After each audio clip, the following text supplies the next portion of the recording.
UPS zo'r deysizlar. Endi kim chiqaradi, kim olib kiradi bilmadim. Realniy testni ko'rsataman. Mijozimizni yaqinda olgan ekanlar. 1 oy bo'libdi, uzoq 2-3 hafta. Xo'p, testerimizga ulaymiz. Mana kelayotgan tokka amper kuchlanishi hammasini qo'yib beradi, ko'rasizlar. 12 volt, 2 amper, 24 wattgacha kuchlanish deyapti, lekin qaranglar, hozir bir qiziq narsa 13 volt kelyapti. O'zimizda bu o'zi tok ushlash kerak, to'g'rimi? 0 ga tushib ketyapti. Shunda hozir kim yolg'onchi, kim to'g'ri degan narsa bo'lib qoldi-da. Misol uchun nazorat qilamiz. 0 ga tushib qoldi. Qaytadan ulaymiz.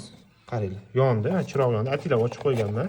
Bu yoqda 12.8, 1.9, 1.8 amper kirish tekshiryapti-da bu. 22-23 watt, zo'r. Xo'p, uyda svet ketdi, Wi-Fi ishlashi kerak, qarab turing. 0. Fikringizni kommentariyaga yozib qo'yinglar. Endi bu haqida ishonib olayotgan odamlarga bitta nima qilamiz-da, kommentariyasini eshitamiz.